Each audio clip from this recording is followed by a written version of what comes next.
Hello Internet! I know you love creepy shit, so I dug through a lot of the Pokedex entries and found a lot of creepy shit. You'd be surprised at what Game Freak had decided to put into a child's game. There's some really creepy shit going on in there, and I'm here to cover a lot of that. So, here are some creepy ass Pokedex entries I hope you enjoy. First Pokemon up on this list is Benetti, or Bennett. Tomato. Benetti generates energy for laying strong curses by sticking pins into its own body. This Pokemon was originally a pitiful plush doll that was thrown away. Benetti seems to be a tad bit of a masochist. A really vengeful masochist. An abandoned plush doll became a Pokemon. They are said to live in garbage dumps and wander about in search of children who threw them away. So if you put the pieces together here, Benetti's kind of like a masochistic Toy Story-esque horror movie. Jesus fucking Arceus. Yeah. It's like if Buzz Lightyear developed some sort of vendetta against Andy for abandoning him. You know, and he's just like, you know what? Fuck Andy. I am stabbing his eyeballs out. Benetti, you are a creepy bastard. Next up on the agenda here, Phantom. According to old tales, these Pokemon are stumps, possessed by the spirits of children who died while lost in the forest.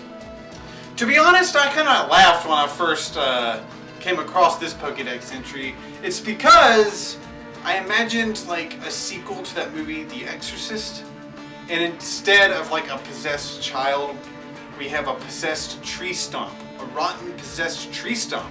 So, imagine this, like that priest exorcist guy in the middle of the woods screaming at a stump. Like, the power of Christ compels you, dead tree stump! Imagine that, it's just hilarious. Secondly, why would a ghost child decide to inhabit a stump for all of eternity? That sounds boring as fuck. Our next culprit here is Gengar. Appears to attack people who get lost in the mountains.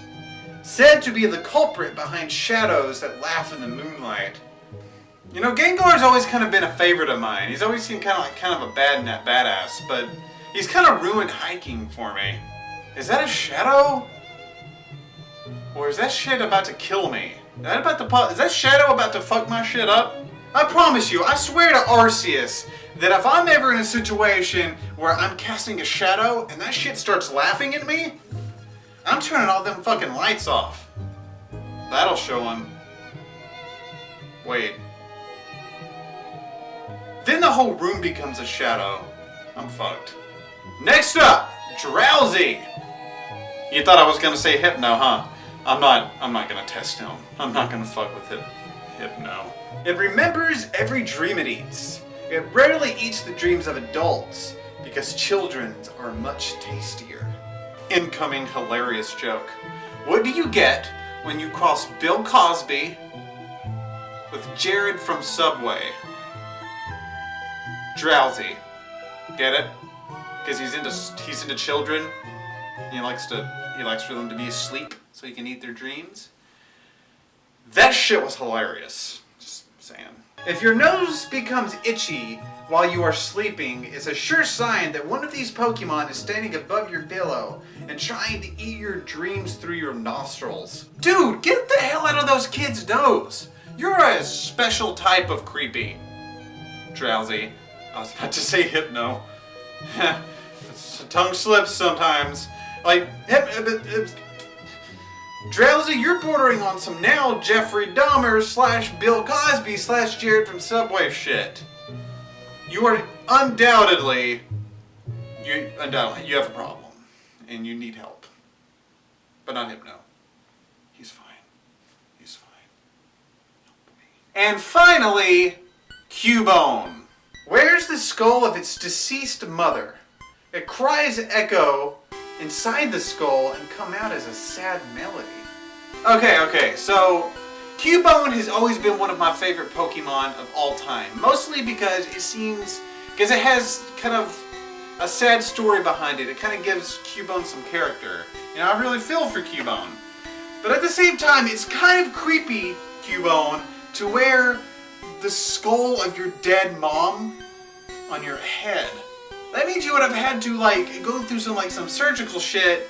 You see, you have your mom's corpse lying here, and I guess to have fond memories of her, you peel off the skin off her fucking skull, remove the skull, dig all that shit out of the skull, like the brains and whatnot, and then put it on your head.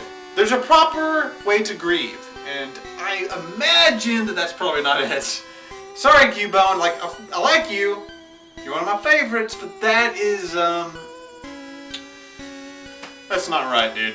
Anyways, thanks everybody for watching. I imagine there'll be more volumes of this in the future, but if you have some other shit in Pokemon you find creepy, you know where to put them. Until next time, I will see you guys in the next video. Thanks for watching.